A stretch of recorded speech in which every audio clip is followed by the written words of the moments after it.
అమరావతి విషయంలో సీఎం చంద్రబాబు సరికొత్త వ్యూహాలను రచిస్తున్నారా? నిన్నటి వరకు అమరావతి అంటే నారాయణ, నారాయణ అంటే అమరావతి అనే విధంగా ఉన్న పరిస్థితిని చంద్రబాబు మార్చాలనుకుంటున్నారా? కేంద్ర మంత్రి పెమ్మసాని చంద్రశేఖర్ను రాజధాని అంశంలో రంగంలోకి దింపడం వెనుక ఆంతర్యం ఏంటి? అమరావతి రైతుల విషయంలో పెమ్మసాని దూకుడు ప్రభుత్వానికి లాభమా, నష్టమా?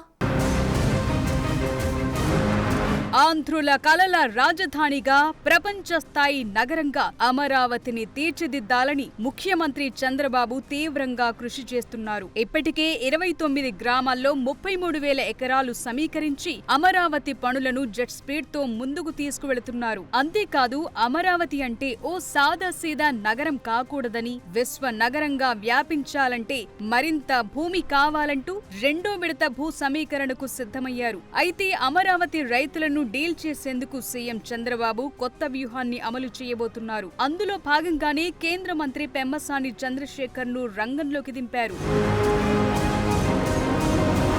వాస్తవానికి ఏపీ రాజధానిగా అమరావతిని ప్రకటించిన దగ్గర నుండి మొన్నటి వరకు అన్ని వ్యవహారాల్లో మంత్రి నారాయణ అత్యంత కీలక పాత్ర పోషించారు. 2014 నవంబర్లో ల్యాండ్ పూలింగ్ ప్రకటించిన దగ్గర నుండి రైతులతో మమేకమవుతూ భూములు తీసుకోవటం, తిరిగి వాళ్లకు భూములివ్వటం, రాజధానిలో జరిగే ప్రతి కార్యక్రమంలో వాళ్లను భాగస్వామ్యం చేశారు. అయితే కూటమి ప్రభుత్వం అధికారంలోకి వచ్చిన తరువాత రైతుల సమస్యల పరిష్కారానికి మంత్రి నారాయణ చొరవ తీసుకోవటం లేదన్న వార్తలు వినిపిస్తున్నాయి. సమస్యల పరిష్కారం విషయంలో మంత్రి నారాయణ వ్యవహార శైలితో అమరావతి అన్నదాతలు తీవ్ర అసంతృప్తితో ఉన్నారట. ఆయన వల్లే చాలా సమస్యలు పెండింగ్ లో ఉండిపోతున్నాయన్న అభిప్రాయం పెరుగుతోంది. ఈ క్రమంలో ఇటీవల రాజధాని రైతుల నుంచి ప్రభుత్వంపై తీవ్ర వ్యతిరేకత వ్యక్తమైంది. ఈ క్రమంలో ఈ ఆగ్రహ జ్వాలలకు ఆదిలోనే ముగింపు పలకాలని భావించిన సీఎం చంద్రబాబు కేంద్ర మంత్రి పెమ్మసానిని రంగంలోకి దింపారని టాక్.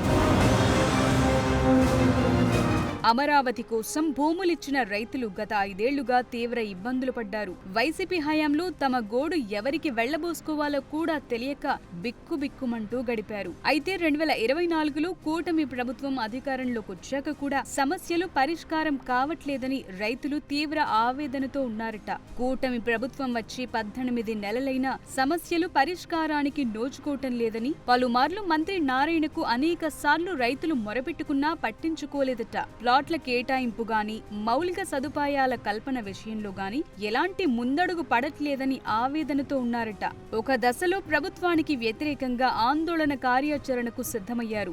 ఈ దెబ్బతో అలర్ట్ అయిన సీఎం చంద్రబాబు స్థానిక ఎంపీగా ఉన్న పెమ్మసానికి త్రిసభ్య కమిటీలో చోటు కల్పించారు. ఈ క్రమంలో అమరావతి రాజధాని బాధ్యతల నుంచి మంత్రి నారాయణను మెల్లమెల్లగా తప్పించి పెమ్మసానికే పూర్తి బాధ్యతలు అప్పగించే యోచనలో ఉన్నారని టాక్. అమరావతి త్రిసభ్య కమిటీలో చోటు దక్కించుకున్నప్పటి నుంచి కేంద్ర మంత్రి పెమ్మసాని తన దూకుడును చూపిస్తున్నారట. వరుసగా రైతులతో సమావేశాలు ఏర్పాటు చేసుకుని వారి సమస్యలకు పరిష్కారం చూపుతామని హామీ ఇస్తున్నారట. రైతులు అధికారులను సమన్వయం చేసే విధంగా కార్యాచరణ పెట్టుకున్నారట.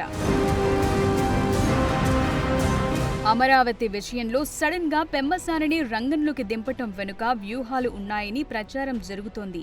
అమరావతి రైతుల విషయంలో సామాజిక సమీకరణాలతోనే పెమ్మసానికి ఆ బాధ్యతలు అప్పగించినట్లు టాక్. పెమ్మసాని చంద్రశేఖర్ స్థానిక ఎంపీ కావటంతో పాటు సామాజిక వర్గం కూడా కలిసి వస్తుందనే భావనలో సీఎం చంద్రబాబు ఆయనకు బాధ్యతలు అప్పగించినట్లు తెలుస్తోంది. వాస్తవానికి అమరావతి రైతుల విషయంలో చిన్న ఇష్యూ జరిగినా అది రాష్ట్ర వ్యాప్తంగా సంచలనంగా మారుతుంది. రైతులు ప్రభుత్వానికి వ్యతిరేకంగా ఒక చిన్న మాట మాట్లాడినా రాజకీయంగా పెద్ద దుమారం రేగుతుంది. ఈ నేపథ్యంలో వాళ్లని కంట్రోల్ చేసే బాధ్యత కూడా పెమ్మసానికే చంద్రబాబు అప్పగించినట్లు టాక్. దానిలో భాగంగా జేఏసీ నాయకులతో ఎప్పటికప్పుడు టచ్ లో ఉంటూ ఎవరు విమర్శలు చేయకుండా సమస్యలు పరిష్కారం చేయాలని పెమ్మసానికి సీఎం సూచించారట. మరోవైపు అమరావతి రెండో విడత భూసేకరణ విషయంలో కూడా పెమ్మసానికే సీఎం చంద్రబాబు ఎక్కువ బాధ్యతలు ఇచ్చినట్లు ప్రచారం నడుస్తోంది. రైతులెవరూ ప్రభుత్వానికి వ్యతిరేకంగా మాట్లాడకుండా సాఫీగా భూములిచ్చేలా చూడాలని పెమ్మసానిని చంద్రబాబు ఆదేశించారట. బుజ్జగించాల్సిన చోట బుజ్జగించటం, హెచ్చరించాల్సిన చోట హెచ్చరించటం అనే విధానంలో ముందుకు వెళ్లాలని పెమ్మసానికి ఫుల్ పవర్స్ ఇచ్చినట్లు ప్రచారం జరుగుతోంది. అయితే కేంద్ర మంత్రి పెమ్మసానికి అమరావతి బాధ్యతలు ఇవ్వటం లాభం కంటే నష్టమే ఎక్కువ ఉంటుందా అనే చర్చ కూడా నడుస్తోంది. పెమ్మసాని దూకుడు అసలుకే ఎసరు తెచ్చిపెట్టేలా ఉందని కొందరు గుసగుసలాడుకుంటున్నారు. పెమ్మసాని వరుసగా సమావేశాలు పెట్టడం వరకు బాగానే ఉన్న ఆయన తీరుపై కొంతమంది రైతులు అసంతృప్తి వ్యక్తం చేస్తున్నారట. సిఆర్డీఏ కార్యాలయంలో జరిగిన సమావేశంలో రైతులకు ఫోన్లు రావటంతో కేంద్ర మంత్రి అసహనానికి గురయ్యారట. దీంతో సమావేశం నుండి వెళ్లిపోండి అంటూ మాట్లాడటంపై అన్నదాతలు ఆగ్రహం వ్యక్తం చేస్తున్నారట.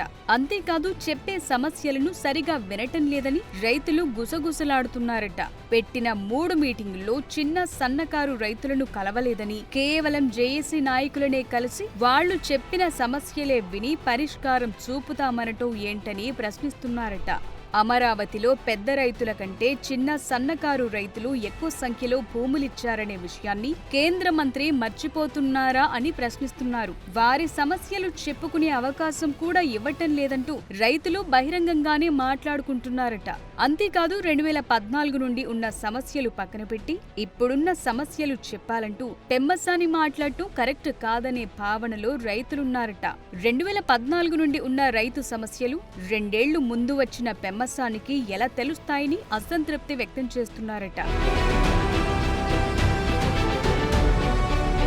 ఏది ఏమైనప్పటికీ అమరావతి అంశంలో పెమ్మసానికి బాధ్యతలు ఇవ్వటం వరకు బాగానే ఉన్న రైతుల్ని డీల్ చేయటం రాకపోవటం, దూకుడుగా వెళ్లటం పట్ల అన్నదాతల్లో కొంత అసంతృప్తి కనబడుతోందట. మరి పెమ్మసాని చంద్రశేఖర్ రాబోయే రోజుల్లో రాజధాని రైతుల పట్ల ఏ విధంగా ముందుకు వెళతారో, వారి సమస్యలను ఏ విధంగా పరిష్కరిస్తారో చూడాలి.